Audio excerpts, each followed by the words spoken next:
Bonjour à toutes et à tous, bienvenue à ce second club handicap et emploi de l'année 2021.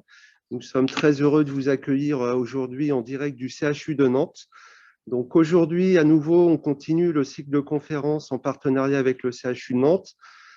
Pour rappel, en décembre, on avait organisé une conférence sur le handicap moteur avec le pôle de réadaptation physique du CHU de Nantes. On a embrayé en janvier sur les troubles psy en entreprise en période de crise sanitaire et économique. Et donc aujourd'hui, nous allons traiter la problématique du cancer et du retour au travail avec des intervenants de qualité. Donc on a la chance d'avoir parmi nous le professeur Philippe Moreau. On a aussi Delphine Bouvet, Daniel Pia de la Ligue contre le cancer, Loire-Atlantique. Et puis on aura le témoignage de deux créatrices d'associations d'entreprises qui sont Stéphanie Bernard et Solène Leparoux. Et pour animer ce club avec moi, donc, il y a Emmanuel Perret, qui est le directeur de la revue Être Handicap. Et Yves-Olivier Lenormand, responsable du développement d'Airbus Développement, et puis vice-président du MEDEF 44. Alors, avant de commencer dans le vif du sujet avec le professeur Moreau, on a une bonne nouvelle. Donc, on voulait tous vous remercier pour votre mobilisation, puisque lors du club handicap et emploi, on vous avait sollicité pour vous mobiliser pour le pôle de médecine physique de réadaptation du CHU de Nantes. Et donc, hier soir, on a bouclé la collecte. On a récupéré donc au global 32 385 euros qui vont permettre de financer un simulateur de conduite pour le CHU Nantes. Donc, on remercie notamment les partenaires puisque cette collecte était lancée à l'initiative du Fonds de solidarité Grand Ouest, de la Banque populaire Grand Ouest. On remercie aussi Vincent Guerlet, Lionel Fournier d'Harmonie Mutuelle et puis le GIRP Pays de la Loire. Donc aujourd'hui, on a la chance d'avoir Philippe Moreau. Donc vous êtes un spécialiste reconnu en hématologie. Alors vous avez une double activité, donc vous êtes à la fois médecin, spécialiste dans ce domaine, mais vous êtes aussi un des chercheurs les plus reconnus dans ce domaine. Alors, est-ce que vous pouvez nous expliquer, avant de commencer dans le vif du sujet, vos contributions en matière de recherche? Bonjour avant tout, et je vous remercie de cette invitation. Effectivement, moi je suis hématologue, je m'occupe des maladies du sang, et le CHU de Nantes est assez connu et en pointe dans la recherche sur les maladies du sang et la prise en charge des maladies du sang. On traite dans le service uniquement des maladies malignes, des maladies sévères, leucémie, lymphome, donc des choses qui font un petit peu peur, mais avec des taux de guérison qui sont très très très importants maintenant. Et puis, pour justement faire des progrès et guérir les patients, il faut qu'il y ait une grosse activité de recherche. Et à Nantes, on a la proximité d'une équipe de recherche qui s'appelle le CRCINA, pour Centre Régional de Recherche en Cancérologie Nantes-Angers. Il y a 18 équipes qui travaillent sur la recherche dans le cancer et les maladies du sang, les tumeurs solides et les maladies du sang. Et moi, j'essaye de coordonner, je suis responsable d'un site intégré de recherche dont je vais vous parler, qui s'appelle le CIRIC, et j'essaye de coordonner la recherche, essayer de faire aller le plus vite possible les découvertes du laboratoire vers les patients. Et dans ce CIRIC, dans ce site de recherche sur le cancer, il y a une partie sciences humaines et sociales, et notamment un gros programme sur le retour au travail après le cancer. Et je vais vous en parler maintenant dans les minutes à venir. C'est combien de chercheurs, donc, ce centre de recherche? Alors, sur le site, donc, il y a 18 équipes et il y a plus de 300 personnes qui travaillent au quotidien dans la recherche sur le cancer. Alors, il y a à la fois des étudiants, parce qu'il y a une partie formation qui est très importante, et puis il y a des directeurs de recherche INSERM, CNRS, qui travaillent à nos côtés, et le CHU a des liens très, très étroits, en fait, avec l'INSERM. Il y a des cofinancements, justement, pour travailler sur ces thématiques. Alors, la recherche n'est pas une recherche tous azimuts, hein. On a vraiment des domaines de compétences. Il y a des points de recherche sur lesquels on est meilleur que d'autres, mais on est un site qui est maintenant reconnu au niveau national et international sur quelques pathologies où vraiment on est un petit peu à la pointe de la découverte de nouveaux médicaments, par exemple. D'accord. Alors, donc, ce matin, on va parler de cancer et de retour au travail. Donc, le cancer, c'est un peu un terme générique pour le grand public. Alors, on compte sur vous ce matin pour finalement nous expliquer ce qu'est concrètement le cancer. Voilà, je vais essayer d'être simple. Je vais vous donner quelques chiffres. Voilà, j'ai besoin de mes diapositives. Je pense que vous les voyez. Voilà. La suivante. Alors, ça, c'est un chiffre important, hein. Je crois que le cancer en Loire-Atlantique, puisqu'on parle de la Loire-Atlantique aujourd'hui, c'est 8000 nouveaux cas chaque année. Et vous voyez qu'il y a plus d'hommes qui sont atteints de cancer que de femmes. Mais c'est quand même un nombre, une incidence très importante, hein. Le cancer, c'est quand même la première cause de mortalité en France. C'est 400 décès par jour, hein, tous les jours depuis des années et des années et des années, hein. Ça fait des décennies qu'on est sur ces chiffres et qu'on bute un peu sur ces chiffres. 400 morts par jour. Alors en ce moment, bien entendu, on parle de la Covid et 300 morts par jour. Le cancer, c'est tous les jours depuis des dizaines d'années qu'on a ces chiffres de mortalité. Donc vraiment, il faut qu'on s'en préoccupe. Diapo suivante. Alors voilà les cancers les plus fréquents que j'ai listés, hein. Vous voyez, chez l'homme, les cancers bien connus, la prostate, le poumon, le cancer colorectal, et chez la femme, le cancer du sein, bien entendu, qui arrive en premier, et le cancer du poumon qui augmente chez la femme. Maintenant, on a plus de cancers de poumon quasiment chez la femme que chez l'homme en termes de nombre de cancers. Et ce sont des chiffres très récents.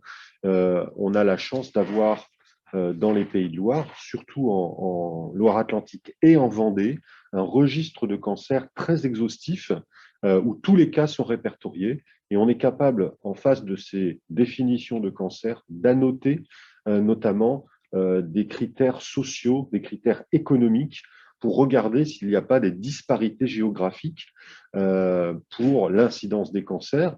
Dans notre région, on a, dans certaines parties de Loire-Atlantique notamment, une surincidence de cancer ORL, de cancer pulmonaire chez des gens fumeurs, chez des gens exposés à l'alcool notamment, etc. Et donc, ce registre est tenu par Florence Molinier, qui travaille au CHU. Diapo suivante. Voilà, la répartition par classe d'âge. Et là, j'ai focalisé sur les gens, je dirais, en période d'activité, hein, 20 à 64 ans, c'est un petit peu arbitraire, mais vous voyez que ça concerne quand même dans le département plus de 3000 personnes chaque année. Ça veut dire aussi 3000 familles, hein, parce que l'impact, il n'est pas seulement pour le patient ou la patiente, il est aussi pour l'environnement familial et bien entendu l'environnement professionnel. Donc, les responsables d'entreprises, que ce soit des grosses entreprises, que ce soit des petites entreprises ou très petites entreprises, vont avoir quand même à faire face à des nombres de cas très importants avec des répercussions personnelles, familiales et aussi professionnelles très importantes. Diapo suivante. Alors, qu'est-ce que c'est qu'un cancer? En fait, tous les tissus, que ce soit le côlon, que ce soit la peau, que ce soit le tissu sanguin, on a des cellules normales et on peut avoir une contrepartie tumorale. Alors, pourquoi est-ce qu'une cellule qui était normale devient tumorale et va se mettre à proliférer? Alors, il y a des facteurs de déclenchement qui sont bien connus, l'exposition prolongée à l'alcool, l'exposition prolongée au tabac, ça c'est pour les cancers ORL et pulmonaires, l'exposition au soleil pour le mélanome par exemple, mais il y a encore énormément de cancers pour lesquels on ne connaît pas le point de départ, pourquoi une cellule cafouille, devient anormale et va se mettre à proliférer. Diapositive suivante. Alors, le cancer va être traité dès lors qu'on en fait le diagnostic, et on a maintenant des plateformes de diagnostic qui sont tout à fait efficaces, à la fois en médecine publique et en médecine privée, avec, je dirais, des compétences qui sont tout à fait équivalentes. Pour des cancers rares, il vaut mieux quand même aller dans des centres d'excellence, et tous les traitements, en fait, sont extrêmement, extrêmement codifiés. En fonction du stade de la maladie, en fonction du type de maladie, vous serez traité, et c'est la chance qu'on a en France, si vous êtes dans une région rurale, etc., ou dans une région très industrielle citadine, vous aurez exactement le même traitement, qu'on soit traité à Paris, qu'on soit traité dans la Creuse, etc., vous aurez le même traitement avec des guidelines, donc on a des référentiels en fait, où le cas du patient est présenté à un collège de médecins et le cancérologue ou l'hématologue n'est pas seul. On a besoin des médecins qui font de l'imagerie pour aller regarder l'ensemble de la maladie au niveau du corps, avec le PET scan par exemple, des scanners. On a besoin des biologistes qui vont définir des marqueurs de prolifération, etc. Et donc, la décision est collégiale et on va décider de traiter le malade en fonction de référentiels qui sont bien précis. Alors, on va s'aider de la chirurgie. Et parfois, on commence à traiter le cancer par de la chirurgie, notamment les cancers digestifs. On peut s'aider de la radiothérapie, dont les indications sont en train de diminuer un petit peu, où on va s'aider de chimiothérapie classique. Alors, la chimiothérapie, c'est un petit peu bête et méchant. Ce sont des traitements qui sont un petit peu désherbants, un petit peu agressifs, où un produit de chimiothérapie classique, en fait, ne fait pas la différence entre une cellule normale et une cellule pathologique. La chimiothérapie va tuer les cellules qui se reproduisent. Et donc, elle va tuer les cellules cancéreuses, mais elle va faire des dégâts collatéraux sur les cellules saines. Donc, ce qu'on est en train d'essayer de développer de plus en plus, ce sont des traitements ciblés où on va essayer de regarder à la surface, par exemple, de la cellule cancéreuse, une petite molécule particulière que l'on va pouvoir cibler pour épargner les cellules saines. Donc ça, c'est en train de se développer, c'est une révolution des 10 dernières années. Et puis maintenant aussi, la nouvelle étape, c'est l'immunothérapie. On sait que si le cancer prolifère et si les cellules prolifèrent, on va essayer de les tuer, de les repérer avec éventuellement des traitements ciblés, mais c'est aussi que l'environnement des cellules a laissé la permission aux cellules cancéreuses de progresser. Ça veut dire que le système immunitaire qui est tout autour de la tumeur n'a pas été assez fort pour contrôler la tumeur. Et donc, on va essayer de booster ce système immunitaire. Ça s'appelle de l'immunothérapie. Et ça, c'est vraiment la révolution. Je pense qu'on a atteint notre maximum si on combine chirurgie, radiothérapie et chimiothérapie classique. Et maintenant, les nouvelles étapes pour guérir les malades, c'est d'ajouter de l'immunothérapie, de booster notre système immunitaire pour lutter contre le cancer. Diapo suivante. Alors, les effets secondaires de la chirurgie, on peut entraîner des mutilations. Il y a certains patients qui se retrouvent, par exemple, avec les poches de stomie parce qu'on leur a enlevé un bout de côlon, un bout d'intestin. La radiothérapie, ça va abîmer parce que ça traverse, même si maintenant on est capable de cibler au mieux possible la radiothérapie, ça va abîmer les tissus environnants. Ça peut entraîner aussi des inflammations locales. Si on irradie, par exemple, l'œsophage, on va avoir des brûlures, ce qu'on appelle une dysphagie, une perte de poids, etc.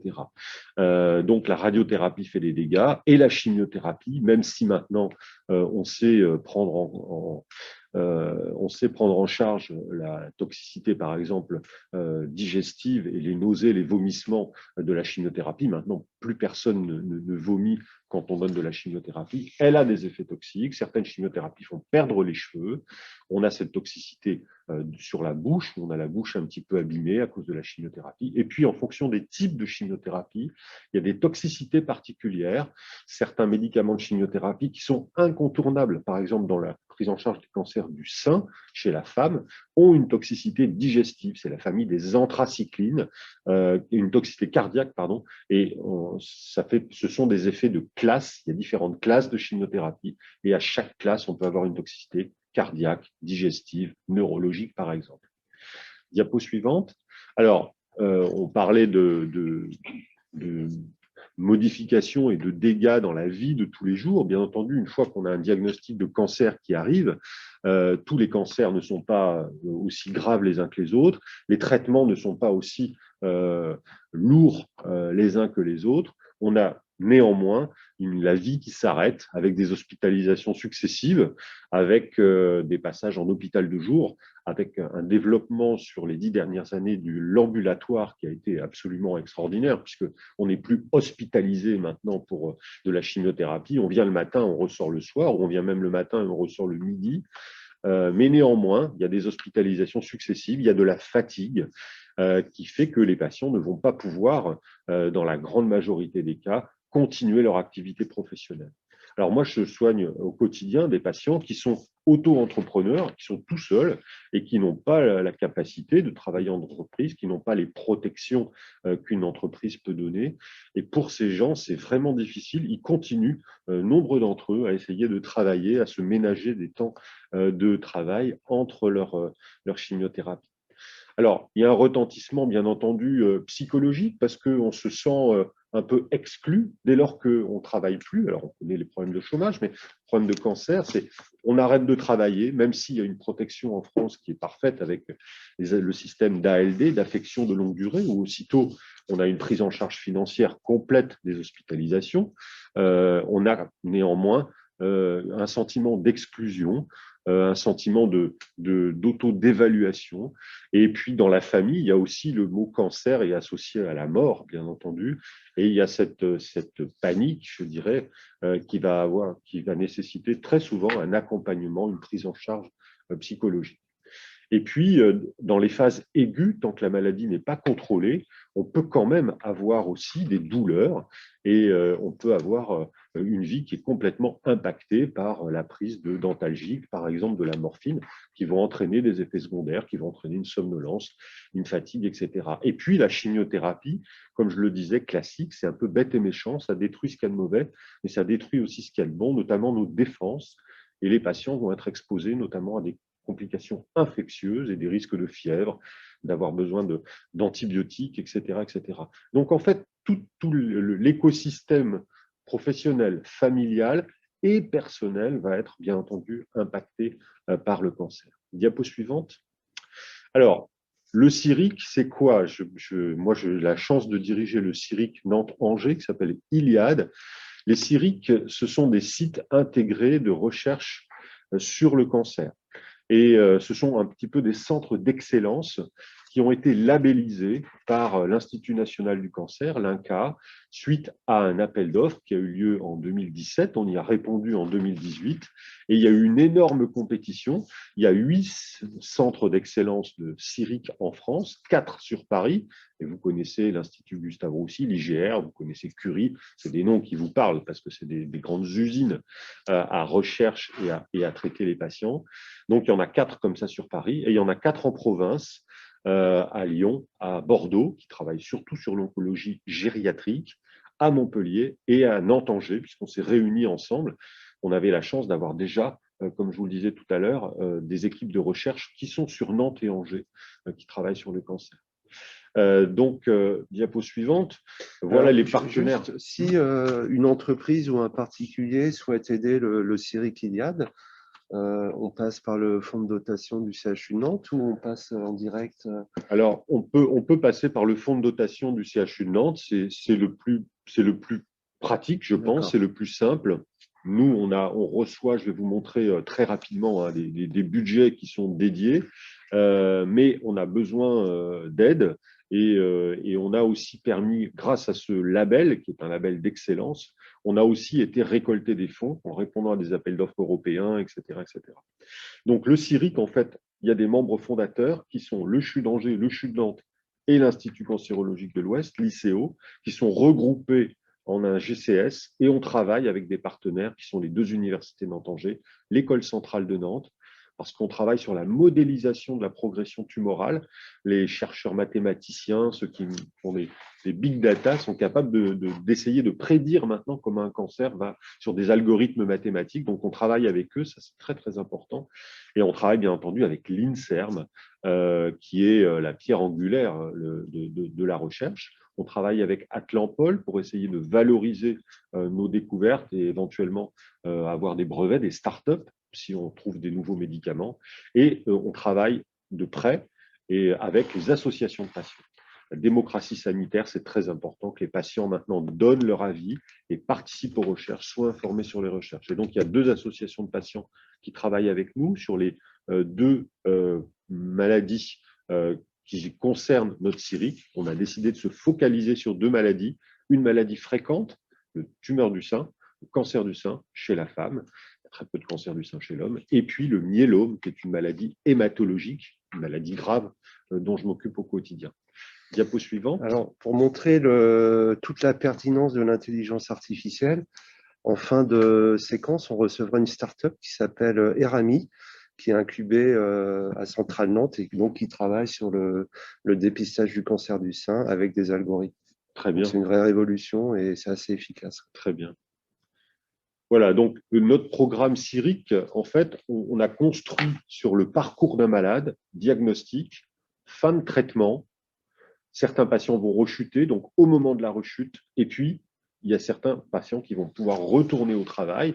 Donc ça, c'est le parcours logique d'un patient. On a défini des programmes de recherche à chaque étape du parcours d'un malade dans le cancer, en espérant qu'il soit guéri et qu'il puisse retourner au travail. Donc on a 3 programmes de recherche. Un programme 1 qui s'occupe surtout d'imagerie, et on développe des nouvelles techniques d'imagerie pour aller traquer le cancer et essayer d'aller voir dans quelle zone le cancer va persister, par exemple. Donc, c'est tout le développement du PET scan et des technologies nouvelles avec des nouveaux traceurs qui vont aller dépister la dernière cellule tumorale à l'échelle du corps entier au diagnostic. Et on essaye de prédire quels malades vont se mettre de cette manière en rémission complète avec plus du tout de maladies détectables, etc. Donc ça, c'est un programme complet.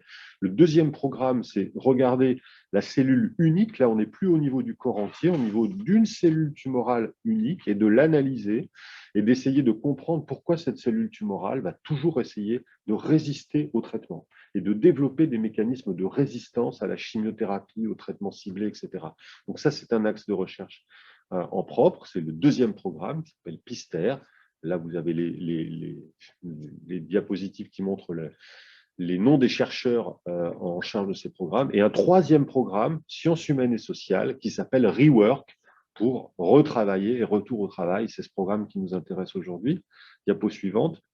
Alors, ce programme, alors là, on a pour chaque programme, on a des work packages, hein, c'est des programmes de recherche, diagnostic, rechute et fin de traitement. Et on essaye d'intégrer les données de l'imagerie, les données sur la cellule unique pour mieux comprendre en fait le processus de cancer. Diapo suivante. Alors ça, c'est le budget qu'on a obtenu. Vous voyez qu'on a trois pourvoyeurs d'argent. L'Institut national du cancer, l'INCa, c'est lui qui a lancé cet appel d'offres et qui a labellisé ces 8 centres. L'INSERM, qui participe et qui nous finance, et la DGOS. La DGOS, c'est la Direction générale de l'offre de soins. C'est ce qui paye tous les jours les hôpitaux. Et donc, on a de l'argent qui vient de ces 3 sources. Et on a un programme qui est prévu, qui est labellisé sur 5 ans. Au total, on a 6 millions d'euros, mais grâce à ce label, on a un effet levier où on a obtenu beaucoup plus d'argent. Pour le moment, on est déjà à 8 millions d'euros supplémentaires récoltés grâce à ce label. Donc, c'est de l'argent qui fait travailler, mais tout l'argent va principalement aux chercheurs en pratique. Diapo suivante. Et le programme ReWork est piloté sur Nantes par Florence Molinier, qui gère le registre du cancer, et Yves Roclor, qui est professeur au CHU d'Angers et qui, lui, est spécialisé dans cette problématique de retour au travail après maladie, notamment après cancer. Alors, les objectifs de ReWork, ils sont simples. C'est d'essayer d'aider au mieux des patients porteurs de cancer à pouvoir retravailler, comprendre les mécanismes, pourquoi est-ce que certains patients vont pouvoir retravailler, d'autres ne vont jamais pouvoir retravailler à cause du cancer, mais à cause aussi d'un environnement professionnel, à cause d'un environnement social, à cause d'un mauvais accompagnement, à cause d'étapes qui ont été ratées. Et ce que développe en ce moment Yves Roclor, diapo suivante, je ne vais pas entrer trop dans les détails, il essaye notamment de développer des outils prédictifs de retour au travail avec des algorithmes très simples. Le but, c'est d'avoir une espèce d'application où on pourra, en fonction du type de cancer, de l'endroit où vit le patient, de son âge, de ses autres maladies, etc., de pouvoir prédire si le patient va être capable ou pas de revenir au travail. Et en fonction de cet algorithme décisionnel, éventuellement d'aider si on dépiste que le patient ne va pas pouvoir retravailler alors qu'il souhaite retravailler. Certains patients ne souhaitent pas retravailler. Diapo suivante. Alors voilà, il a défini différentes problématiques qui sont importantes pour le retour au travail, l'accompagnement du patient, le contact précoce avec un médecin du travail, un accompagnement psychologique, la nécessité ou non de réadaptation fonctionnelle. Et diapo suivante, il y a 62 paramètres en fait qui ont été intégrés et ces 62 paramètres sur 8 groupes de réflexion vont permettre de prédire un petit peu le retour au travail ou pas de patients. Alors ça, c'est quelque chose qui est en cours de validation, qu'on va essayer de développer, de faire sur le réseau Loire-Atlantique, Angers, donc 44-49. On va essayer de valider ces algorithmes de retour au travail. Diapo suivante. Donc voilà, vous avez tous les freins possibles, des contraintes qui vont empêcher un patient pour le retour au travail, et puis en même temps, ce dont a besoin le patient pour pouvoir retourner au travail de manière efficace, avec le soutien de la famille, le soutien des collègues, le soutien de l'environnement professionnel. Et pour vous qui êtes des managers, vous savez à quel point c'est difficile de parler avec un patient qui a un cancer et de lui dire, mais ne vous inquiétez pas, on est là pour vous, on sera prêt à vous attendre, etc., etc. Les mots ne sont pas faciles à trouver. Donc, il y a aussi une sous-partie de ce travail qui va être pour les managers, des formations qui vont être faites pour permettre de trouver les bons mots au bon moment. Il y a des moments où il ne faut pas parler dans l'histoire de la maladie parce que le patient n'est pas capable d'entendre. Sa problématique, ce n'est pas son retour au travail à un moment T, s'il est en plein dans les mains dans le cambouis, dans la difficulté, il ne voudra pas entendre ça. Mais à l'inverse, avant ou après, il aura besoin d'un accompagnement professionnel de la part de ses responsables professionnels.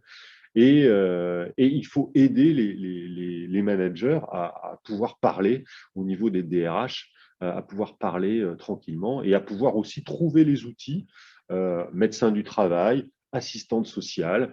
Alors, il y a des tas d'aides qui sont prévues, mais ce n'est pas si simple aussi parce que dans les pyramides d'entreprises, il y a des énormes entreprises, il y a des toutes petites entreprises, et si on enlève une personne clé, ça peut un petit peu mettre en danger tout l'édifice. Diapo suivante.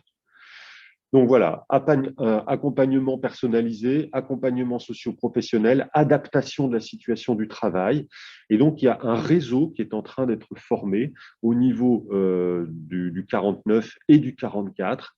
Et à terme, peut-être qu'on pourra envisager, s'il y a beaucoup d'employeurs qui arrivent à travailler ensemble, des passerelles et des retours à l'emploi dans d'autres professions si les patients ne peuvent pas rester dans leur emploi qui était le leur avant qu'ils tombent malades. Donc tout ça, c'est en train de se mettre en place. Et avant-hier, on était à Angers, où en présence de Norbert Ifra, qui est angevin d'origine, qui est hématologue comme moi, et qui est maintenant le président de l'Institut national du cancer, les trois établissements qui sont à l'origine du CIRIC, c'est-à-dire le CHU de Nantes, le CHU d'Angers et l'Institut cancérologique de l'Ouest, ont signé la charte de retour à l'emploi de l'INCa. Cette charte, elle a 11 points. C'est 11 points très simples. Comment accompagner au mieux quelqu'un pour retourner au travail. Et cette charte a été lancée il y a maintenant 3 ans par l'INCa. Et il y a 50 entreprises pour le moment qui l'ont signée. Avant-hier, c'était 3 supplémentaires. Il y a à la fois des grosses boîtes et des petites boîtes.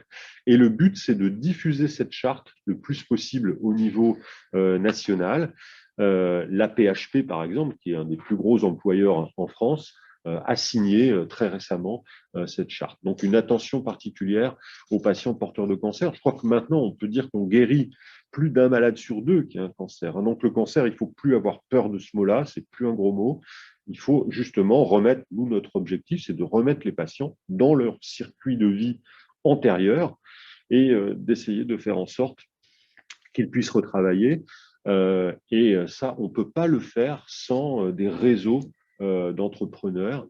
Et donc, cette charte, je vous invite à regarder cette charte de retour à l'emploi et éventuellement de la signer. Donc, nous, on va essayer de la décliner sur le 44 à partir du CHU. Le CHU est tête de réseau au niveau de ce qu'on appelle un GHT, un groupement hospitalier de territoire. Tous les hôpitaux du 44 travaillent ensemble. Et si tous les hôpitaux du GHT acceptent de signer cette charte de retour à l'emploi, et qu'on va petit à petit essaimer et essayer de faire un réseau collaboratif avec des TPE, PME, avec des grosses boîtes, avec des auto-entrepreneurs pour effectivement améliorer le devenir des malades. Alors, vous avez une consoeur du CIRIC qui nous l'a envoyé. Donc, on va communiquer dessus. Et c'est vrai que si on arrive à mobiliser un maximum d'entreprises, ça pourrait faciliter le retour en emploi, voire les passerelles entre les entreprises. pour trouver des postes adaptés. Voilà, très bien. Merci. Voilà, je pense que c'était ma dernière diapo. Je n'ai pas besoin d'aller davantage dans les détails. Je pense que vous avez compris la philosophie entre le moment où on diagnostique un cancer et le moment où on espère qu'on va pouvoir reproposer aux patients une vie la plus normale possible après cancer. Alors, en début d'intervention, vous nous avez donné un chiffre qui est, moi, je trouve, assez fort, assez frappant. Donc, on plafonne aujourd'hui à 400 décès par jour du cancer. Ça veut dire qu'en matière de prévention, finalement, il faut que l'on mette les bouchées doubles ou... Alors, effectivement, dans la charte, justement, un cas entreprise, il n'y a pas juste des injonctions d'accompagner à tout prix, etc., avec des moyens même financiers, etc. Il y a aussi faire sur les sites des entreprises de la prévention. Il y a un cancer sur deux que l'on peut empêcher.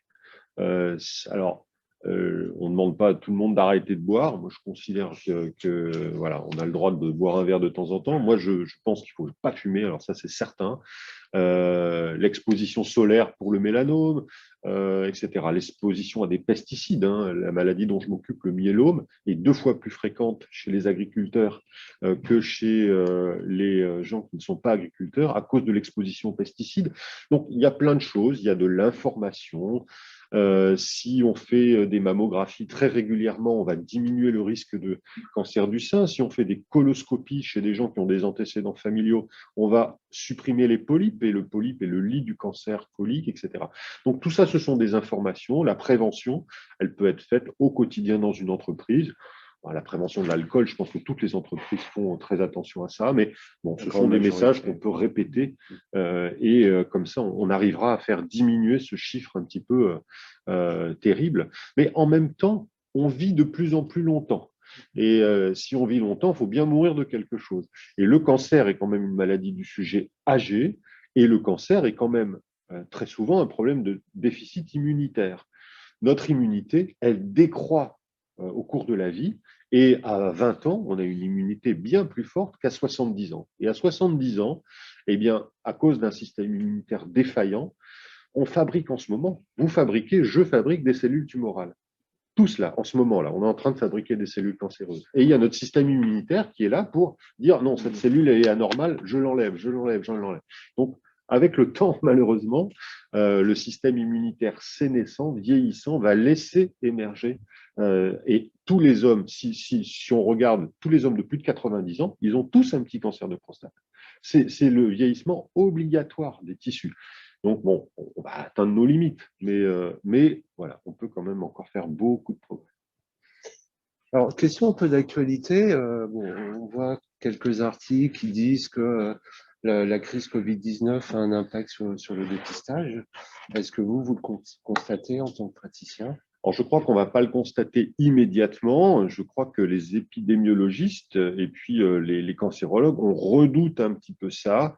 C'est-à-dire qu'en ce moment, on fait moins de coloscopies, par exemple pour la prévention du cancer du côlon, parce qu'une coloscopie, ça se fait, même si c'est un acte ambulatoire, ça se fait au bloc opératoire, ça nécessite une très courte anesthésie.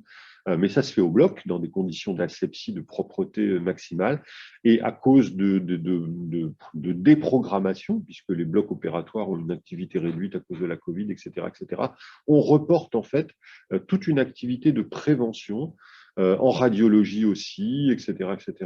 Les mammographies, on peut en faire un petit peu moins en ce moment. Et donc, on va comme ça peut-être avoir dans les 2 prochaines années, voir un pic de cancer qui aurait pu être évité parce qu'on fait moins de dépistage. Alors pour la maladie dont je m'occupe, les maladies du sang, c'est pas possible. Quand on a une leucémie, de toute façon, on finit par avoir des signes qui vont parler. Et comme on ne fait pas de prévention de ces maladies-là, parce que ce sont des maladies très rares qu'on ne peut pas prévenir, il y a certaines maladies, de toute façon, où il n'y aura pas de différence. Mais pour d'autres, notamment le cancer du côlon, je crois que nos collègues cancérologues sont très inquiets sur ces dépistages non faits et donc sur des retards au diagnostic. Et tout ce qui est diagnostiqué trop tard est souvent un peu plus avancé dans la maladie et souvent plus difficile à traiter, avec une maladie qui ne va pas être localisée, mais qui va être éventuellement disséminée. Et le fait d'avoir des métastases, c'est-à-dire une dissémination d'un cancer, est un facteur de mauvais pronostic. Merci. Peut-être une dernière question. Vous avez mis en avant l'impact psychologique important. Donc, systématiquement, dans vos protocoles, vous proposez un accompagnement psychologique? Oui, tout à fait. Moi, j'ai commencé, je suis plus si jeune, hein, j'ai commencé l'hématologie il y a 30 ans. Il n'y avait pas de psychologue dans les services, hein, et maintenant, il y a systématiquement un accompagnement qui est proposé avec un psychologue, avec des groupes de parole, etc. Et oui, c'est systématiquement proposé. De la même manière aussi, on a des soins de support qui sont beaucoup plus développés. On a aussi des pharmaciens qui vont réexpliquer les traitements par la bouche. Il y a de plus en plus de traitements de chimiothérapie péros, et il faut en expliquer et réexpliquer à chaque fois aux patients, ne pas se tromper dans les doses, les effets secondaires attendus, comment on peut éviter des complications, etc. Donc, la cancérologie, à l'heure actuelle, ce n'est pas juste administrer de la chimiothérapie ou des traitements ciblés, c'est tout un système d'accompagnement avec des psychologues, avec des gens qui font des soins de support. Dans le service, on a développé un programme de sport, de réadaptation fonctionnelle, pour diminuer les pertes d'autonomie, etc. Donc, heureusement, on a réussi à mettre ça en place, mais c'est pas si simple parce qu'à chaque fois, ça nécessite des investissements et de trouver des personnels ressources. Mais du coup, c'est un impact financier qui est non négligeable parce que un équivalent temps plein, ben, voilà, chargé, vous savez ce que ça coûte, hein, c'est plus de 40 000 euros, 50 000 euros à l'année. Donc, il y a toujours un impact financier. Professeur Moreau, merci. Donc, c'était passionnant.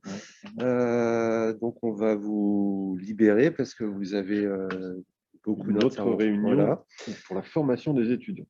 Et donc, on va un grand merci et puis à très bientôt. Merci à vous, merci de votre accueil. Alors, et à bientôt. On va passer sur une partie du coup concrète pour les employeurs. C'est comment on peut mieux accompagner le retour au travail des salariés voilà, qui ont eu un cancer. Et donc, j'appelle Delphine Bouvet, qui est médecin du travail à Airbus Saint-Nazaire, et puis Daniel Pia, qui est chargé de mission à la Ligue contre le cancer de Loire-Atlantique, à nous rejoindre.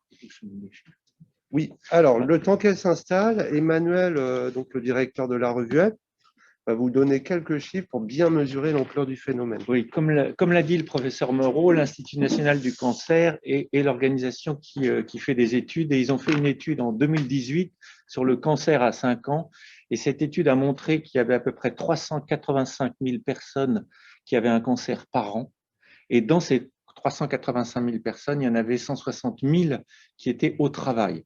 Donc, ce qui était intéressant, c'était aussi la deuxième statistique, c'est qu'il y a 80% des gens de ces 160 000 qui reprennent le travail sur les 2 ans, ce qui montre l'envergure du phénomène pour les employeurs. Voilà, c'est pour ça. Merci Emmanuel.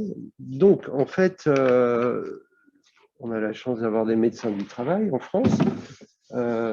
Bon, tout le monde connaît votre activité, mais vous êtes surtout des sentinelles finalement du maintien dans l'emploi, puisque c'est vous finalement qui êtes les premiers au contact des salariés qui ont des problématiques de santé. Donc, est-ce que Delphine, tu peux expliquer quel est le rôle du médecin du travail en matière d'accompagnement des salariés qui ont eu des cancers? Alors, il y a un temps clé pour nous, ça va être la fameuse visite de pré-reprise. Et lors de cette visite de pré-reprise, c'est là où on va déclencher, nous, un véritable plan de retour au travail.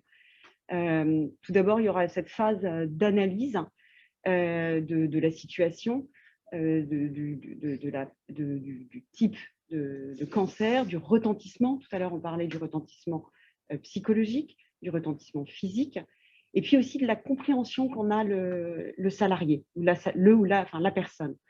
On va prendre aussi en compte son environnement social, et là, on va pouvoir s'appuyer sur une assistante sociale, mais aussi sur la CPM et tout son arsenal d'outils. Donc, c'est important de prendre le temps, lors de la visite de pré-reprise, d'évaluer la situation et d'évaluer l'environnement de travail qu'avait le salarié avant son cancer, pour envisager ensuite ce qu'on appelle le maintien en emploi et le retour à son poste ou à un autre poste, ou c'est pour ça qu'on parle de maintien en emploi, et on parlait tout à l'heure de ces passerelles, ça peut être aussi accompagner le salarié ou la salariée pourquoi pas sur un autre projet professionnel en dehors de l'entreprise. Mais en général, notre premier objectif, c'est le retour à son poste ou aménager ou à un autre poste. Alors, après, cette visite de pré-reprise, elle est à l'initiative de qui? Alors, elle est à l'initiative, en général, le médecin traitant ou les médecins spécialisés qui prennent en charge la personne incitent le salarié, le patient, à prendre rendez-vous avec leur médecin du travail. Plus cette visite est réalisée tôt, plus ça nous permet, nous, d'anticiper, sans qu'il y ait forcément une date. Avoir un rendez-vous avec le médecin du travail au cours d'une visite de pré-reprise ne veut pas dire pour la personne qu'elle va reprendre la semaine d'après. Mais ça permet vraiment d'avoir un véritable projet derrière. Elle peut être à l'initiative du médecin conseil. Et il y a beaucoup d'entreprises aussi, dont Airbus par exemple, qui incitent, soit via leur RH, soit via leur manager, quand ils ont des contacts avec leurs collègues, à prendre rendez-vous avec nous.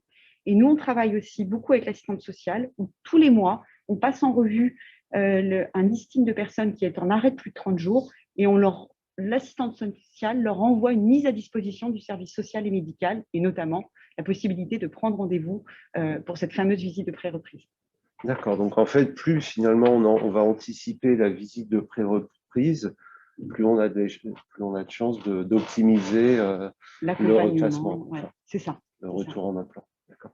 Et sur les services de santé inter-entreprises, donc pareil, il y a des équipes pluridisciplinaires, assistantes sociales, enfin, donc on peut les solliciter aussi très en amont. Au contraire, donc le réseau va plus se faire de manière externe, mais il est tout aussi de qualité. Et en effet, la visite de pré-reprise anticipée, ça va être un peu la clé de l'accompagnement, quitte à revoir 2-3 fois les personnes avant le retour définitif dans l'emploi. Et ça nous permet aussi, après, nous, de préparer concrètement, est-ce que ça va être via un temps partiel thérapeutique? Est-ce qu'on va adapter les horaires? On suit, nous, sur Saint-Nazaire, une population qui travaille en quart. Peut-être qu'il va falloir passer par la journée normale. Peut-être qu'il va falloir réduire le temps de présence. Peut-être qu'il va falloir réduire aussi la charge de travail pour un temps. Et après, il y aura tout ce travail, on en parlait aussi, d'accompagnement des managers, d'accompagnement des collègues. Parce que qui dit diminuer une charge de travail veut dire qu'elle est répartie aussi sur les autres. Donc, il faut que tout le monde soit un peu en vérité là-dessus. Et puis, en effet, il y a le côté qui n'est pas toujours simple pour l'équipe. Quel regard je pose sur mon collègue? Comment est-ce que je vais être maladroit? Qu'est-ce que je peux dire, pas dire? Hein, il y a un peu ce ni trop, ni trop peu. Et donc, l'avantage qu'on a quand on est en interne, c'est qu'assez facilement, on peut mettre en place un temps d'accompagnement de l'équipe ou du manager. Donc, le conseil pour les employeurs, finalement, c'est de sensibiliser l'équipe qui va réaccueillir le salarié. Oui. Et ça, les RH font un gros travail aussi d'accompagnement de leurs propres managers pour les aider à être, entre guillemets, le moins maladroit possible et à être aussi au tempo de la personne qui reprend le travail, en fait. Alors, la question, c'est, on a vu que les traitements étaient assez lourds, hein, ils ont été présentés, donc il y avait un impact notamment sur la fatigue. Est-ce qu'il arrive quand même que des salariés travaillent en temps partiel pendant cette phase de chimio Oui, il y a des salariés qui reprennent le travail avec une poursuite de traitement. Alors, on peut adapter, par exemple, j'ai en mémoire un salarié qui avait sa chimiothérapie le lundi, qui n'était pas très bien le mardi, mercredi. Et donc, cette semaine-là, il ne travaillait que le jeudi, vendredi. Et grâce au temps partiel thérapeutique, qui est finalement assez souple, hein, c'est pas figé, on peut moduler les jours et les heures de présence en fonction aussi des contraintes du poste. Hein. C'est toujours un compromis entre les exigences du poste et les limitations temporaires que peut avoir la personne. Donc, en fait, c'est de la dentelle, quoi. C'est vraiment du sur-mesure pour chaque… Pour chaque situation, c'est jamais la même et c'est vraiment un accompagnement personnalisé, en fait. Et on ne fera pas la même chose en fonction du type de cancer, ou du type de maladie chronique, en fonction du retentissement. Et puis, on s'adaptera. Ça, c'est une chose qui est importante, ça va être le suivi dans le temps. La personne peut rencontrer des phases variables, elle peut rechuter. Et puis aussi, elle peut tout simplement aller de mieux en mieux, puisque c'est l'objectif, hein, c'est le retour à l'emploi. Et donc, on va diminuer, et on va diminuer toutes les mesures qui sont autour et pour permettre un retour définitif et complet. En fait. D'accord. La plupart des salariés que tu as accompagnés sont revenus sur des postes similaires ou alors ont changé de poste Alors, ça dépend. Beaucoup sont revenus sur leur poste similaire, avec un temps temporaire d'adaptation, soit de l'organisationnel, soit certains ont fait un peu plus de télétravail. Et certains, on a été sur des reclassements avec des changements métiers, avec des formations en interne. Oui, donc en fait, j'ai les deux situations. En fait. On a globalement, en tant que médecin du travail, on a les deux situations. Et est-ce que tu as des situations, on en parlera tout à l'heure, parce qu'on a la chance d'avoir deux super entrepreneuses, on voit aussi que des personnes, finalement, changent complètement de projet professionnel et notamment se lancent dans l'entrepreneuriat. Est-ce que tu connais ou si tu as eu ce type de salarié? Moi, personnellement, je n'ai pas accompagné des personnes qui en raison d'un cancer, hein, je parle, qui se réorientaient complètement et changer de voie. Voilà, moi personnellement, j'ai pas eu ça. J'ai déjà eu des témoignages, mais voilà. D'accord. Bon, ce matin, on a pas mal de DRH qui suivent cette conférence. Donc, les préconisations que tu peux leur donner pour optimiser le succès de ces retours au travail, quelles sont-elles? Vraiment d'encourager cette politique de reclassement et donc très concrètement d'avoir des temps réguliers via des réunions ou des comités de reclassement où en fait on met tous les acteurs autour de la table. La problématique, sans trahir le secret médical, c'est quelles vont être pour la personne les capacités résiduelles temporaires, quelles vont être ses contraintes.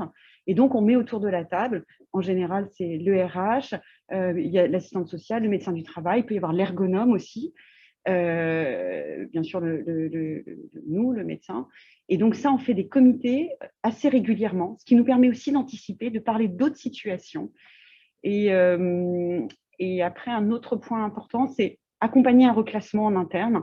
Ça nécessite de mobiliser beaucoup d'acteurs, du temps aussi, et donc favoriser cette mobilisation en interne ou faire appel à pour des entreprises à taille, des TPE, des PME, ne pas avoir peur de faire appel à des ressources extérieures, Cap Emploi, via la GFIP, voilà. Et puis même via la caisse d'assurance, la CPAM, il y a des outils comme l'essai encadré, comme les contrats de rééducation, qui aujourd'hui vraiment aident dans le financement d'une manière, soit c'est parce que c'est pendant l'arrêt de travail, donc de ne pas avoir peur de mobiliser ces ressources externes pour le maintien en emploi. Donc, voilà.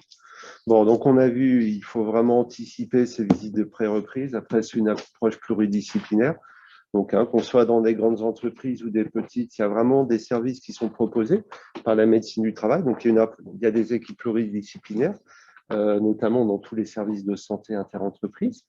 Mais on peut aussi s'appuyer du coup sur des partenaires externes qui vont être un vrai plus pour ce retour en emploi. Et c'est pour ça que ce matin, on a invité Daniel Plia. Alors, vous vous connaissez déjà, je crois, toutes les deux. Vous avez déjà travaillé ensemble. Alors, c'est quoi l'intérêt pour une... Alors déjà, on va vous laisser présenter très brièvement ce qu'est la Ligue contre le cancer. Et puis ensuite, vous nous direz quel est votre rôle pour soutenir les médecins du travail, notamment. D'accord. Donc, la Ligue contre le cancer, c'est une vieille dame qui a plus de 100 ans. C'est une association qui est libre et indépendante, qui ne vit que de vos dons, de la générosité du public, ce qui lui permet de faire ses 4 missions. Et les 4 missions principales de la Ligue contre le cancer, c'est d'abord une mission de prévention. On a parlé de la prévention tout à l'heure. Donc, mes collègues à la prévention, elles agissent sur la promotion des dépistages et l'éducation à la santé. Le professeur tout à l'heure nous l'a dit, il y a plus de 40% des cancers qui pourraient être évités si on changeait nos modes de vie. Il y a excusez-moi, la mission de recherche pour laquelle nous sommes les plus connus. Donc, on est le premier financeur de la recherche, le premier financeur privé en France de la recherche. Vous avez aussi la mission… Donc, vous allez pouvoir aider le Cyril Kidal. C'est ça, et le professeur ne le sait pas, mais je me suis rapprochée d'Hydrochlore et donc nous devrions signer une convention bientôt pour être dans le programme Rework. Voilà, il y a eu un petit temps au démarrage, là, mais on devrait les rejoindre. Je travaille avec Bertrand Porot, qui travaille avec Hydrochlore, sur le sujet, notamment des managers et du retour au travail. Et donc, les programmes de recherche, les programmes de prévention, le plaidoyer, en ce moment sur les plateaux de télé, vous voyez beaucoup notre président Axel Kahn qui agit pour porter la parole des malades et son inquiétude, notamment face à ces dépistages dont on parlait tout à l'heure, qui sont retardés et les conséquences que ça va avoir. Et puis, une autre mission qui est l'action pour les personnes malades, dont ma mission fait partie. Donc, l'action pour les personnes malades, eh bien, elle accompagne les personnes dès l'annonce jusqu'au retour à une vie sociale et professionnelle. Donc, ça se déploie notamment en soins de support, les soins de support qui sont là pour améliorer la qualité de vie des personnes malades. Donc, il y a les soins de support principaux qui sont la socio-esthétique, les psychologues, l'activité physique adaptée et la diététique, et puis d'autres soins de support. Le but étant de faire découvrir aux personnes ces soins de support. Donc, ils peuvent les découvrir. Alors, certains veulent venir à la Ligue pour ne pas être à l'hôpital, d'autres en profitent à l'hôpital, on l'a entendu tout à l'heure. Notre but étant de leur faire découvrir pour qu'ensuite, ils puissent inclure ça dans leur vie et continuer, soit avec des associations comme celle qui va nous être présentée tout à l'heure, ou bien auprès de professionnels, psychologues ou autres. Tous ces soins de support sont entièrement gratuits pour les personnes. Hein. Encore une fois, c'est financé par les dons. Et puis, dans cet accompagnement, il y a l'accompagnement retour au travail. Donc, l'accompagnement retour au travail, il se fait depuis plusieurs années sur le comité 44. Donc, on accompagne les personnes malades de deux façons, soit en coaching individuel, soit en coaching de groupe. Il y a des ateliers qui réunissent des personnes 4 fois par an, des personnes qui se posent des questions par rapport à leur retour au travail. Et je vous encourage, si vous avez dans vos proches ou que si vous-même vous êtes malade, à regarder sur notre site internet parce qu'il va y avoir une information collective sur ces dispositifs le 15 avril prochain. Donc, c'est en visio, donc vous pourrez vous connecter. Voilà, et pour vous inscrire, il faut passer par ma collègue qui est travailleuse sociale et qui vous inscrira sur cette information collective. Et il y a ma mission à moi qui est d'intervenir auprès des entreprises parce que moi, je suis un ancien manager. Hein, j'ai travaillé 25 ans dans le travail temporaire, donc je connais bien le monde de l'entreprise. Et quand je me suis formée à l'accompagnement des salariés, notamment au retour dans l'emploi, je me suis rendu compte, enfin, j'ai réagi en tant que manager en entendant les témoignages des personnes et je me suis dit, oulala, en face, dans l'entreprise, comment est-ce qu'ils vont comprendre ce qui se passe dans la tête de cette personne? Parce que la difficulté, quand on est malade, c'est de poser des mots sur ce que l'on ressent et de l'exprimer aux autres. Donc, pour l'équipe de travail, pour le manager, c'est encore plus compliqué de comprendre quels sont les besoins de la personne qui revient.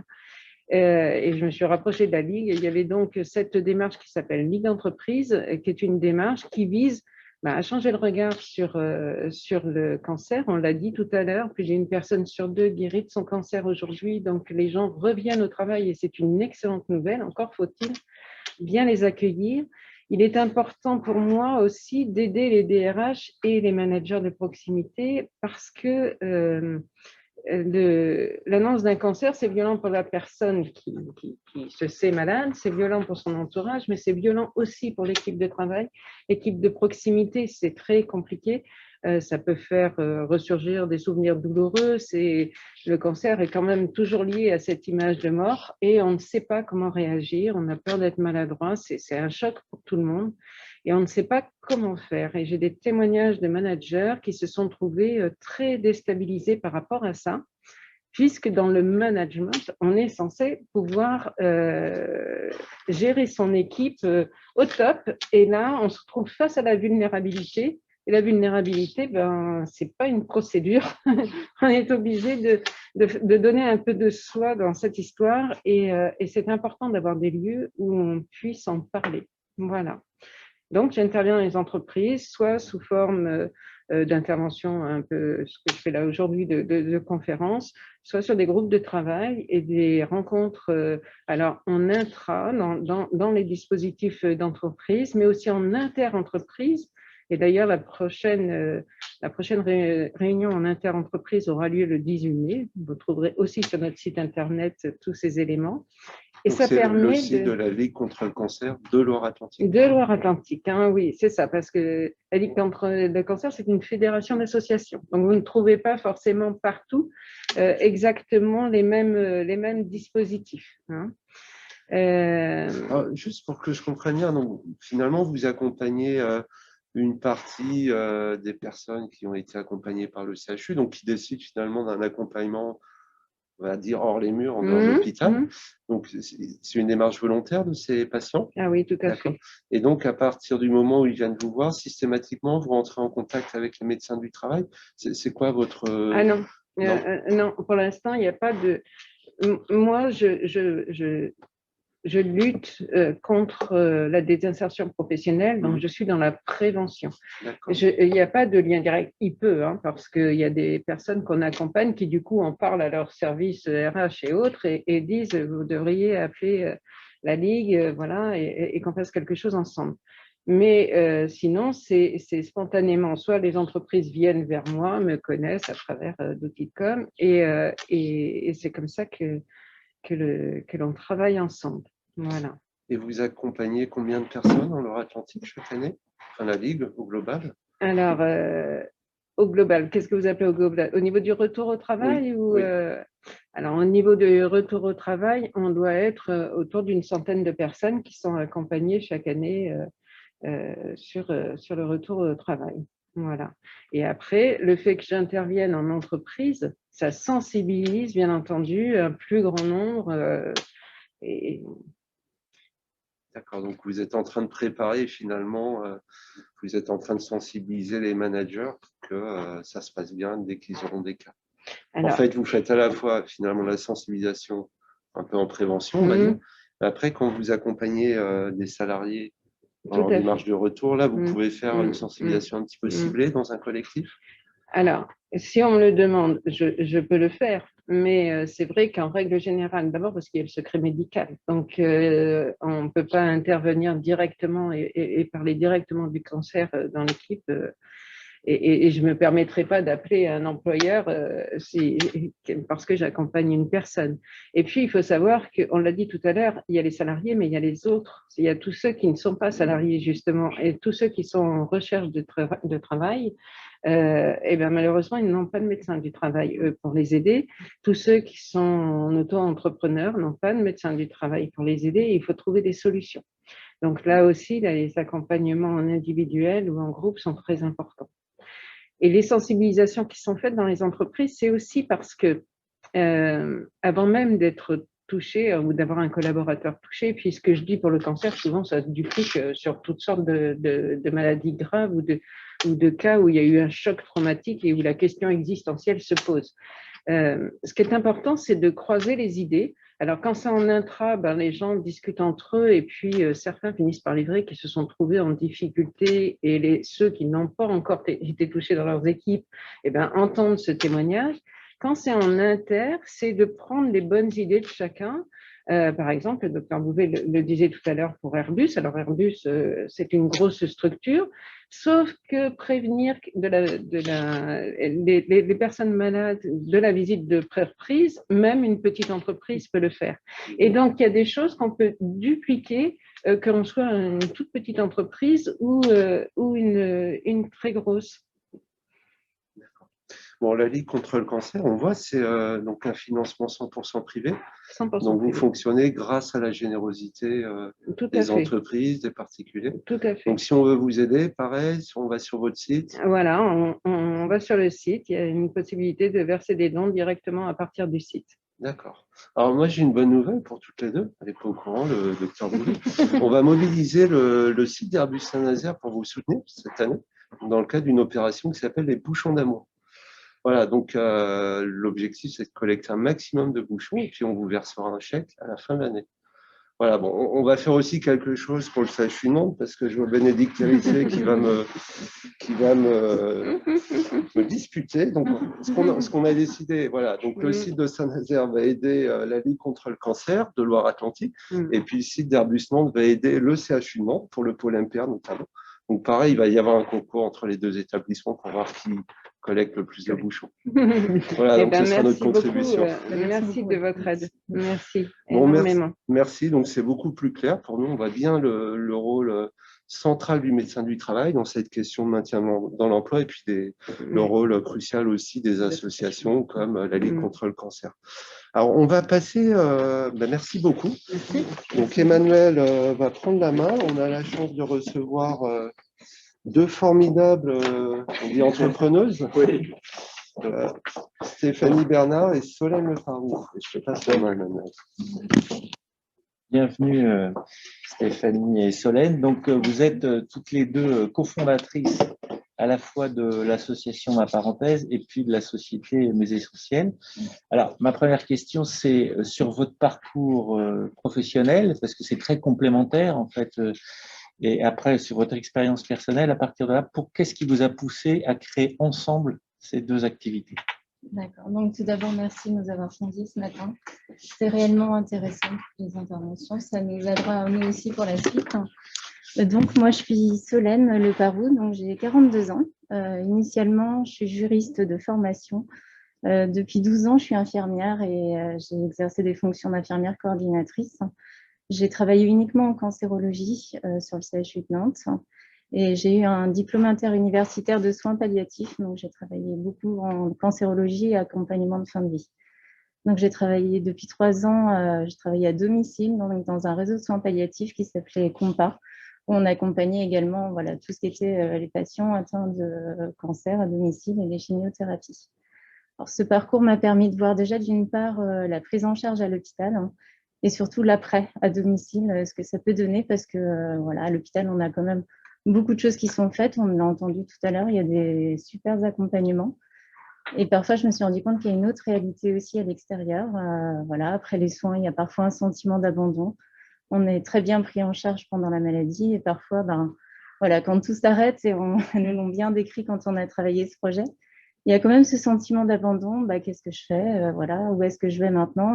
De quoi je suis encore capable? Est-ce que je suis capable de retourner au travail? Est-ce que je suis capable d'être encore maman? Est-ce que je suis capable de gérer encore toutes ces choses-là? Voilà. En parallèle à toutes ces expériences professionnelles, j'ai également été touchée par un cancer.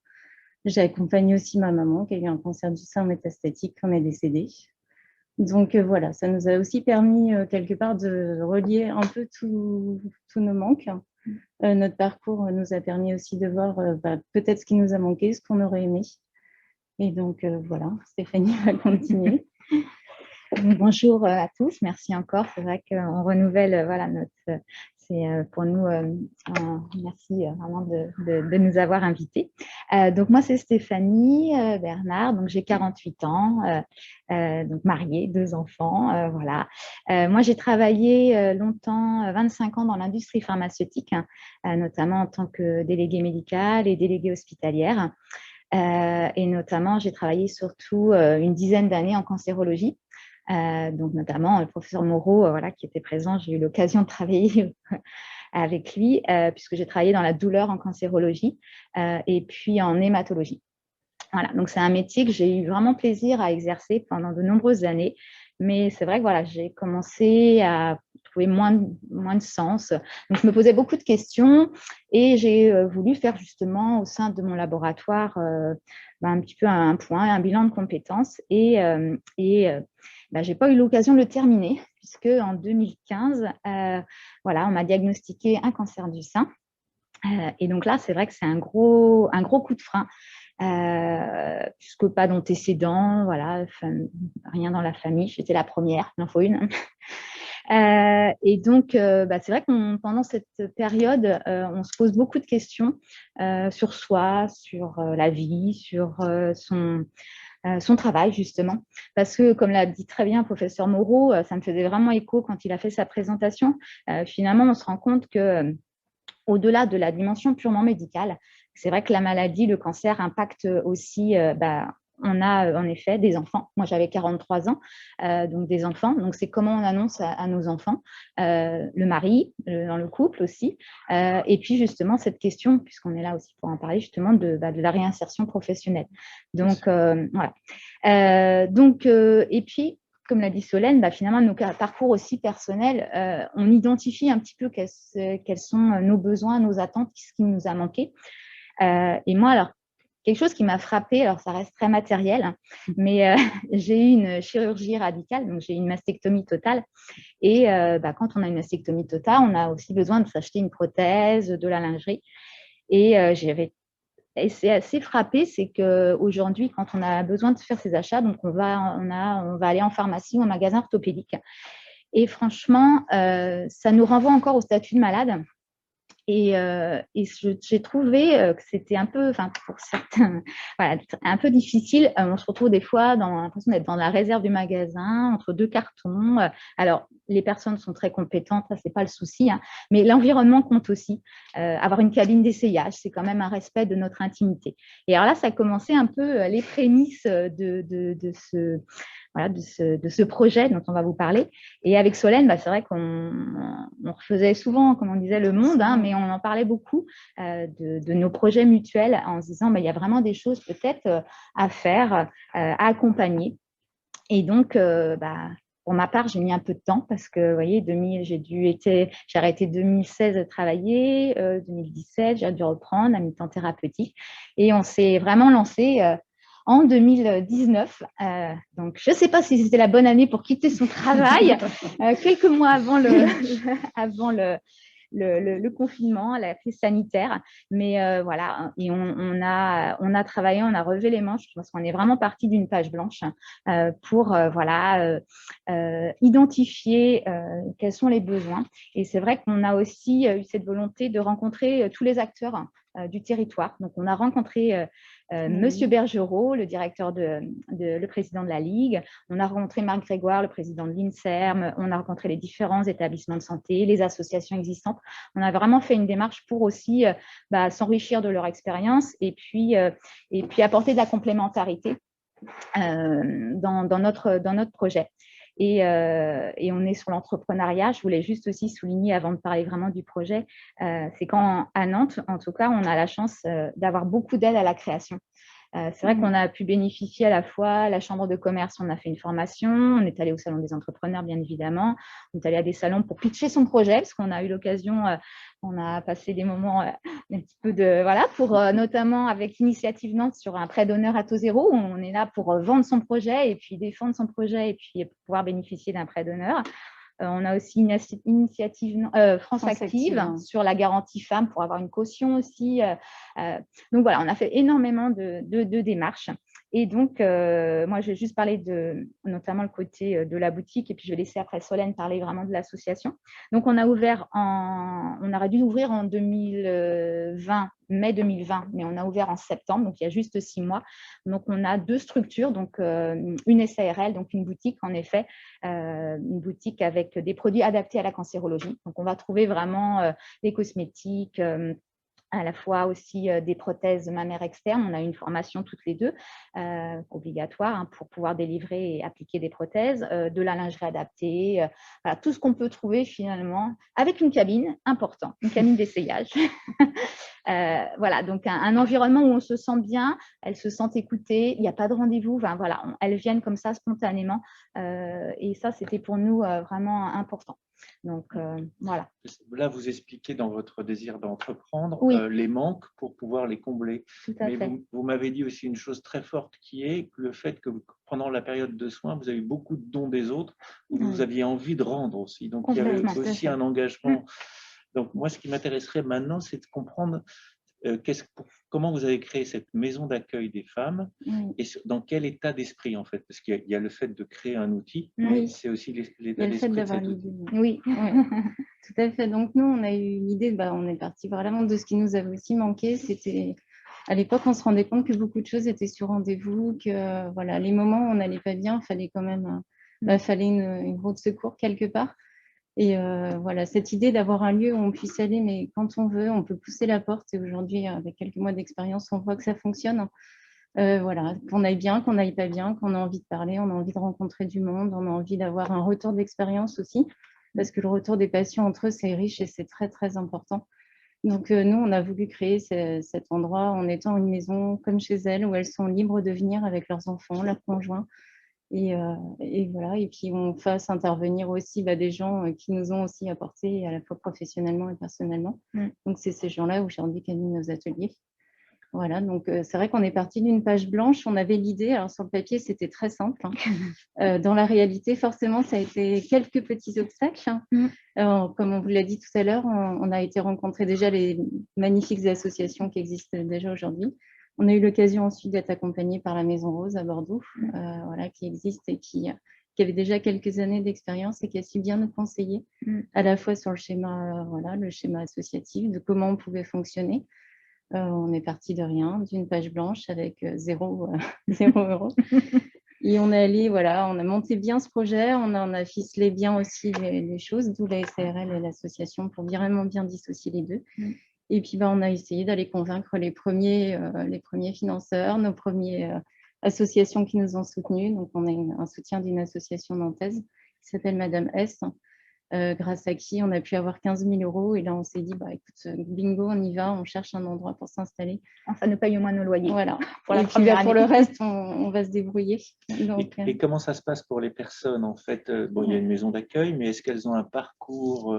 Est-ce que c'est à la carte? Comment se font les ateliers? Comment ça s'imbrique, en fait, pour comprendre comment vous les accueillez, en fait? Alors, on les accueille quand elles viennent, quand elles le souhaitent. Donc, elles ont une adhésion annuelle qui est à 25 €. Et après, là, jusqu'à aujourd'hui, elles participent aux ateliers qu'elles souhaitent. Tous nos ateliers sont en ligne sur notre site internet. On a en moyenne 4 ateliers par jour. Et voilà, elles s'inscrivent à ce qu'elles veulent. Nous, en discutant avec elles, en faisant aussi les entretiens, on arrive aussi à identifier quels sont leurs besoins. Voilà, si c'est plus un peu le sport, si c'est plus en ce moment la confiance en soi qu'on a commencé à développer, du coaching également. Donc, voilà, on arrive aussi en discutant à bien les orienter et à les accompagner. On a listé un peu les ateliers que nous proposons. Et j'avais une question qui est le fil rouge de cette matinée, c'était donc le retour à l'emploi, l'accompagnement. Vous, avec votre expérience, qu'est-ce qui vous semble pertinent comme action justement pour aider le retour à l'emploi de ces femmes c'est plutôt du cancer du sein, Non, du tout, c'est tous les cancers de la femme. Et on a vraiment tous les cancers, majoritairement les cancers du sein, mais les chiffres l'expliquent. On a des cancers hémato, on a des cancers digestifs, cancers gynéco aussi. Donc oui, on accompagne, on avait ce souhait d'accompagner finalement toutes les femmes, quelles qu'elles soient. Parce que c'est vrai qu'on parle beaucoup du cancer du sein parce que c'est celui qui est le plus représenté. Mais pour autant, voilà, il ne faut pas délaisser non plus les autres. Et puis, point important, notre projet initial, on était parti surtout sur l'accompagnement de l'après, parce que nous, c'était vraiment un vide qu'on a eu à ce moment-là. Et en fait, aujourd'hui, après 6 mois d'expérience, on se rend compte que beaucoup viennent en fait à l'annonce du diagnostic. Donc, en fait, on les accompagne aussi pendant leur traitement, on les accompagne sur ce chemin du parcours de soins. Donc, il y a beaucoup de choses, c'est ce que je disais l'autre jour à une adhérente, justement. Dans le retour à l'emploi, il y a les programmes juste sur l'après. Mais on trouve aussi important de se reprendre en main, que ce soit au niveau du sport, au niveau on a des ateliers sur la confiance en soi. Et ça ne s'inscrit pas que dans un process justement de retour à l'emploi. C'est pour nous, en tout cas, là, aujourd'hui, c'est un cheminement pour elles et c'est un accompagnement qui est assez global finalement, qui les amène aussi vers, voilà, vers la suite, parce que nous, on n'est qu'une parenthèse, hein, c'est le nom de l'association, et c'est ce qu'on souhaite rester pour elle. C'est ça. Justement, est-ce qu'on peut avoir un petit bilan des personnes qui ont été accueillies, quels sont vos partenaires, et puis aussi vos besoins, en fait, pour continuer, puisque ça fait que 6 mois. Tout à fait. On a ouvert donc en mi-septembre, et avec 6 mois d'existence, on est déjà à plus de 120 adhésions. Donc 120 adhésions. La moyenne d'âge, c'est 43 ans. Bon, je ne sais pas si c'est représentatif, mais en tout cas, voilà, on fait ce constat que 43 ans, pour nous, c'est jeune. Et donc, on comprend justement les problématiques justement d'une maman avec des enfants, d'une activité professionnelle, donc tout ce que ça peut impacter. Donc, 43 ans, on a plus de 200 fréquentations par mois. Parce que, comme l'a dit Solène, on a en moyenne 2, 3, 4 ateliers par jour. Donc, et ça va vraiment du sport adapté. On propose du coaching très personnalisé avec un engagement de la patiente, puisqu'il y a un bilan avant. Donc, pendant 3 mois, elle est suivie à raison de 2 fois par semaine. Ensuite, il y a du pilates, yoga. On a aussi du qigong, de l'initiation à la boxe. On a tout ce qui est aussi du bien-être. Donc, ça va aller par la socio-esthéticienne, l'hypnose, la sophro, la réflexologie plantaire. On a de l'art-thérapie, on a une podologue. Ce qu'on n'a pas précisé, ce qui est important aussi pour nous, ce sont des professionnels qui sont tous rémunérés au sein de la structure. Ils ne sont pas bénévoles, d'où les levées de fonds, important. Mais c'était un souhait d'avoir aussi des personnes qui ont une formation spécifique en cancérologie. Donc, soit ce sont des infirmières qui ont travaillé en cancéro, ou en tout cas, à chaque fois, avoir cette connaissance des traitements, c'est important pour nous. Là, on a une pharmacienne qui intervient par exemple sur la phytothérapie. Voilà, elle a cette double compétence à la fois de connaître les traitements, mais aussi d'avoir un DU justement phytothérapie. Donc voilà, ça c'était pour nous de les mettre aussi en confiance. Et d'ailleurs, on a été aujourd'hui labellisé par l'ICO. Le professeur Moreau en parlait tout à l'heure. On est en cours de d'autres partenariats avec tous les établissements du territoire. Donc c'est un signe aussi de confiance dans ce qu'on propose. Voilà, on reste à notre petit niveau, hein, bien évidemment. Mais en tout cas, on a envie de leur offrir une parenthèse et en tout cas, c'est vrai qu'on a besoin, bien sûr, de soutien financier pour pouvoir pérenniser ce projet. Du mécénat. On a des partenaires, des mécènes, on a des dons, on a toute forme de soutien aujourd'hui. Bon, on va regarder comment lancer la mobilisation. J'en profite puisqu'il y a Anne-Sophie Messet de la Fondation Solidarité Grand Ouest qui nous regarde. Donc, comme on a fini la collecte pour le CHU, il y a peut-être quelque chose à faire là pour l'association, ma parenthèse. Voilà, donc on va l'appeler après. Et puis, on va essayer de trouver des entreprises pour vous soutenir. Donc, un grand merci, parce que c'est vraiment un projet formidable. Merci beaucoup. Alors, en début de séquence, le professeur Moreau a parlé de tout l'intérêt des algorithmes pour le dépistage. Ce matin, on a la chance d'avoir Sylvie Davila, qui est la dirigeante d'Erami, donc je t'invite à nous rejoindre. Donc Erami, c'est un peu pour nous une start-up chouchou. Elle est très connue dans cette région, hein, puisque c'est une start-up qui a été incubée par Centrale Nantes Audencia Ensa, hein, donc on salue Pierre Durand, distance. Voilà, donc c'est une start-up qui a aussi été primée lors de Startup et Innovation Day, qui avait été organisée en région Pays de la Loire, et donc j'avais reçu le prix Innovation par la Fondation Centrale Nantes. Alors, Sylvie Davila, est-ce que tu peux nous présenter? Tu vas pitcher. Voilà, alors, c'est une pro du pitch. Hein, donc, elle fait ça dans des concours nationaux, internationaux. Elle vous le fait en anglais, si vous voulez. Ouais, est-ce que tu peux nous présenter Rami? Oui, donc merci déjà de m'avoir reçu pour présenter l'entreprise, notre innovation, pourquoi on fait ça. Et puis c'est très intéressant aussi de pouvoir écouter aussi les autres intervenants. Donc je suis Sylvie Davila, je suis présidente et fondatrice d'Erami. Donc Erami, c'est une entreprise, donc une start-up nantaise créée en avril 2017, donc bientôt 4 ans. On est 12 personnes. On était incubés à l'incubateur central Audencia Ensa et ça y est, là, ce mois-ci, on vole de nos propres ailes. Donc, ça y est, on a nos propres bureaux. Donc, c'est une grande étape aussi dans la vie d'une start-up. Je suis docteur en biologie, j'ai un executive MBA Audencia, promotion 2010, donc j'ai plus de 15 ans d'expérience en imagerie médicale. Donc on est vraiment dans le domaine de l'imagerie médicale. Et notre objectif, c'est de mettre l'intelligence artificielle au service du diagnostic radiologique du cancer du sein. Le cancer du sein, c'est le premier cancer en termes de fréquence et de mortalité chez la femme. Le taux de survie à 5 ans, lorsqu'il est détecté de façon précoce, est de plus de 90%. On sait que quand il devient métastasique, le taux de survie baisse de façon drastique. Donc, notre objectif, c'est d'utiliser l'intelligence artificielle pour détecter le cancer du sein de façon la plus précoce possible. Face à cela, on a des problématiques côté radiologue, puisque c'est le radiologue qui va faire le diagnostic avec le premier examen de référence, qui est la mammographie. On a une problématique qui est la surcharge d'informations côté radiologue. Un radiologue, il voit en moyenne défiler devant lui plus de 15 000 images par jour. Donc, c'est énorme pour lui, avec des problèmes de vigilance dans la journée, parce que c'est un être humain, ce n'est pas une machine, ce n'est pas un algorithme. Et donc, il a un stress, une fatigue liée à la peur de se tromper. Voilà, le radiologue a peur aussi de se tromper. Sa performance, elle n'est pas de 100%, malheureusement. Donc, face à ces problématiques-là, on a développé un logiciel d'aide à la décision pour les examens de mammographie qui s'appuie sur l'intelligence artificielle. Et le but, c'est justement d'être pour un radiologue un assistant qui est là, présent, un second avis sur site et qui permet, s'il y a une baisse de vigilance, de l'alerter sur l'examen. Donc, c'est vraiment comme s'il avait un assistant à côté de lui. C'est vraiment une aide à la décision. Ce n'est pas le logiciel qui va faire le diagnostic à la place du radiologue. Le radiologue amène son expertise. Il est là, c'est lui qui détermine et qui fait son compte-rendu, mais il a quand même un second avis à ses côtés. Donc, notre logiciel, qu'est-ce qu'il fait?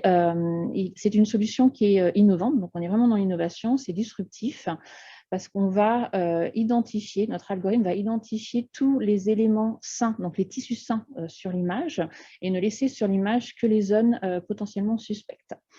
Donc, ce procédé-là, c'est ce qu'on appelle la négativation. On enlève de l'information, du coup, on allège l'information pour le radiologue, justement, pour ne laisser que l'information pertinente.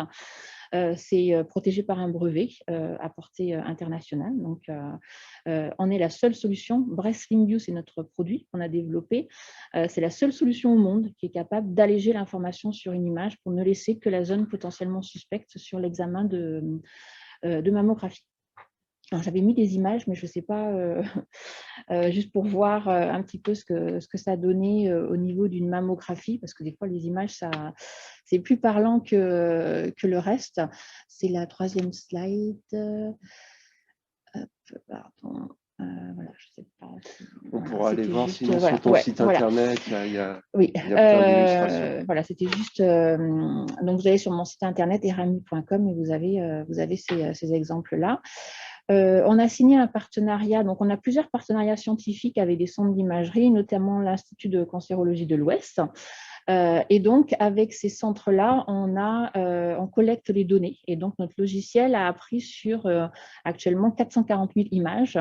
Et donc, on fait de la collecte en continu avec nos sites partenaires, puisqu'on est dans de l'apprentissage en continu.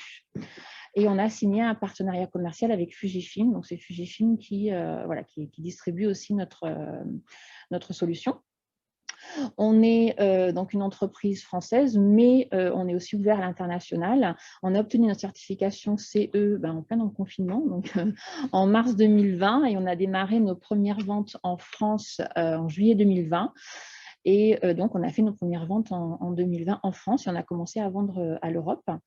Et il y a un vrai potentiel aux États-Unis parce que les États-Unis sont plus en avance que nous sur l'intelligence artificielle. Donc, il y a un vrai marché là-bas. Donc, on a créé aussi notre filiale aux États-Unis en avril 2020. Donc, on a fait plein de choses pendant le confinement, sauf le décalage des ventes, bien sûr, qui ont été décalées. Mais voilà, on a pu faire quand même plein de choses pendant ce confinement. Actuellement, on est en recherche de fonds, notamment pour accélérer notre développement à l'international et bien sûr notre développement sur le marché français et puis aussi nous soutenir dans notre stratégie d'innovation parce qu'on est là, on a développé une première innovation et on enrichit notre logiciel de nouvelles fonctionnalités sur laquelle on travaille sur la brevetabilité. Donc, on est vraiment aussi sur de l'innovation en continu. C'est la force des entreprises en France. On est vraiment reconnu en France au niveau innovation et en imagerie médicale, on est vraiment reconnu. Voilà, c'est vraiment une force française. On a un vrai soutien de l'écosystème régional et national, notamment Airbus. Mais voilà, tout le monde, on est accompagné aussi par les technopoles, mais on a un vrai soutien régional et national, ce qui fait que nous, on a obtenu 2 500 000 € de financement depuis la création, mais des financements-là, c'est pas des capitaux, enfin, c'est pas de la levée de fonds, c'est vraiment de l'aide. Je suis passée par Initiative Nantes, justement. C'était mon premier, voilà, donc c'était mon premier financement. Et après, on monte petit à petit. La BPI qui nous aide énormément sur tout ce qui est innovation. On est lauréat de différents concours, notamment Innov. Et mercredi, on a été élu la start-up de l'année par le magazine Challenge. Voilà, donc on est fiers de notre parcours et on sait que sans le soutien de tout ce qui est régional et national, voilà, l'ERAMI ne serait pas arrivé au stade où on est. Donc, c'est vraiment tout ce qui est soutien. Après, bien sûr, il y a besoin d'avoir des levées de fonds, mais ce n'est pas que les levées de fonds qui permettent voilà, d'atteindre nos objectifs et d'amener du succès dans ce qu'on fait. C'est vraiment tout ce qu'il y a autour, quoi, les relations qu'on peut avoir, le soutien, les échanges. C'est vraiment très important, quoi. Bon, voilà, c'est vraiment une super start-up, c'est un peu nos chouchous sur la région. On va continuer à vous suivre. Bon, moi, j'ai aucun doute que ça va bien se passer. De toute façon, tout l'écosystème est derrière toi, puis Rami. Voilà, et on voit toute l'importance des startups pour faire progresser la prévention, le dépistage, et puis même accompagner les médecins sur la partie soins. Voilà. Donc, un grand merci. Est-ce qu'on a quelques questions? Non?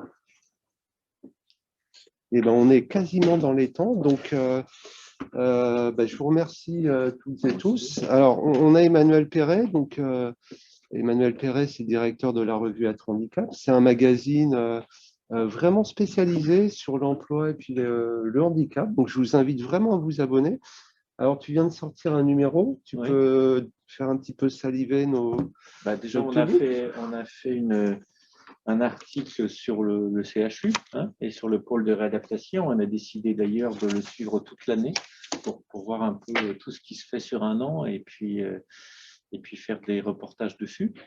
Et puis, on a aussi fait un dossier sur le recrutement des jeunes en situation de handicap, parce que déjà, il y a des difficultés, on le sait, sur le problème de recrutement des jeunes, mais alors encore plus pour ceux en situation de handicap, pour l'alternance, etc. Donc, voilà les dossiers du dernier magazine. Donc, le CHU est à nouveau à l'honneur ce mois-ci. On va continuer la mobilisation puisqu'on va lancer la collecte auprès des ambassadeurs du handicap qui sont engagés à soutenir le CHU en 2021 et 2022. Donc, ils vont recevoir un petit courrier. Et puis, on fera, dès qu'on pourra, enfin, dès que la situation sanitaire le permettra, on fera une soirée ambassadeur du handicap avec le voyage à Nantes. Voilà. Prochain club, ce sera au mois de juin. On n'a pas encore fixé la date, sauf erreur. Non. Voilà, donc on vous la communiquera très prochainement. Vous pourrez voir le replay dès la fin de journée. Et puis, on mettra aussi, on vous communiquera donc le document qui a été, dont vous a parlé le professeur Moreau, donc pour faciliter, enfin pour que les entreprises s'engagent sur le retour au travail des personnes qui ont eu un cancer. Voilà, donc on vous remercie. On remercie tout particulièrement nos intervenants. Donc, il y avait le professeur Philippe Moreau pour le CHU. On avait le docteur Delphine Bouvet pour Airbus Saint-Nazaire, Daniel Pia pour la Ligue contre le cancer de Loire-Atlantique, Stéphanie Bernard et Solène Leparoux. Donc, c'est à la fois ma parenthèse et puis des essentiels. C'est une association puis une société. Et puis, voilà, Sylvie Davila, qu'on ne présente plus. Elle est notoriété internationale. Donc, voilà. Donc, on vous remercie. Et puis, un grand merci à notre ami Emmanuel Perret. Et puis, à Geoffrey Royer, qui a organisé voilà, ce deuxième club handicap et emploi. Et puis, on vous donne rendez-vous donc au mois de juin pour une thématique que l'on va choisir dans les prochains jours. Et puis, on remercie aussi le fonds de dotation du CHU de Nantes. Donc, on a Bénédicte Héritier avec nous, puis sa consoeur Véronique Monnier. Donc, si on veut aider le CHU, vous prenez contact avec elle. Voilà, merci et puis à très vite. Merci.